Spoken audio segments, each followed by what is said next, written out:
দেখি থেমে গেলি রশিদ বাদ কয় সেকেন্ড করতে পারিস?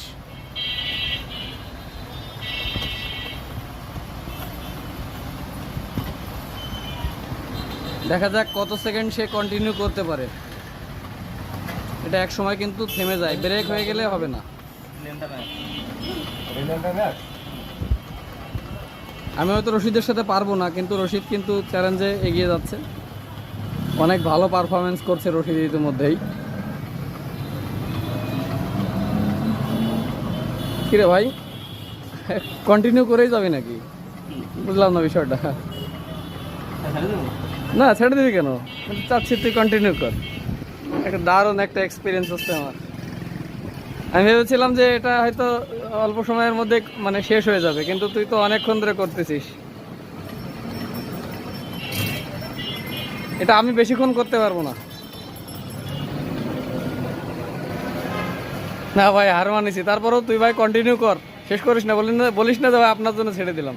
আমি অন্তত 3 মিনিট পর্যন্ত দেখবো যে তুই আসলে পারিস কিনা। এখন পর্যন্ত আছে 1 মিনিট 10 সেকেন্ড। কোনোভাবেই ব্রেক আপ হয়ে গেলেই বন্ধ করে দেবো, কিন্তু একটু ব্রেক ডাউন হয়ে গেলেই। Rashid is so high performer. মনে হচ্ছে যে সে এ বিষয়ে পিএইচডি লাভ করেছে। আমি মনে করেছিলাম যে আমি মনে হয় পিএইচডি লাভ করেছি। আসলে রশিদ এই বিষয়ে সো এক্সপেরিয়েন্স। ভাই প্রথম টার্মেই কিভাবে করে এত, তুই আগে শেষ কর, তারপরে তোর কাছে জানতে চাইবো কিভাবে করে এতক্ষণ ধরে দীর্ঘ সময় ধরে কন্টিনিউ করতেছিস। আপনারা দেখতে পাচ্ছেন রশিদের এই যে কারিগরি, এটা কিন্তু আসলে দীর্ঘ সময় ধরে করা সম্ভব না। তার হাতে হয়তো ঘাম ছুটে যাচ্ছে। সে কিন্তু পারফর্মার, হাই পারফর্মার। আমি হার মেনেছি যদিও, তারপরেও আমি চাই যে রশিদ 3 মিনিট কন্টিনিউ করুক। 2 মিনিট শেষ হলো রশিদ, 3 নম্বর মিনিটের জন্য খেলছো। দেখা যাক।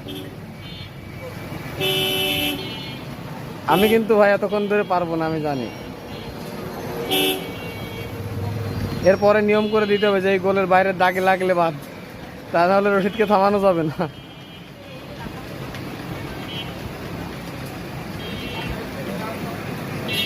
কিভাবে কি দেখি বুঝতেছি না রশিদ এভাবে। আমি আনবিলিভেবল। হাতের কারিগরি রশিদের অসাধারণ। তুই কি কামার বা কুমোর ছিলি কোনোদিন ভাই, যখন হাড়ি তৈরি করতি? আমি বুঝতে পারতেছি না যে আসলে টেকনোলজিক্যাল ডেভেলপমেন্ট। রশিদ বলছে সে কখনোই কামার বা কুমোর ছিল না, তারপরেও তার হাতের এই যে কারিগরি। অবশ্যই সে কামার বা কুমোর হলেও অসাধারণ হাড়ি তৈরি করতে পারতো। আরও ভালো ভালো পাতিল বা এ ধরনের ইনস্ট্রুমেন্ট সে তৈরি করতে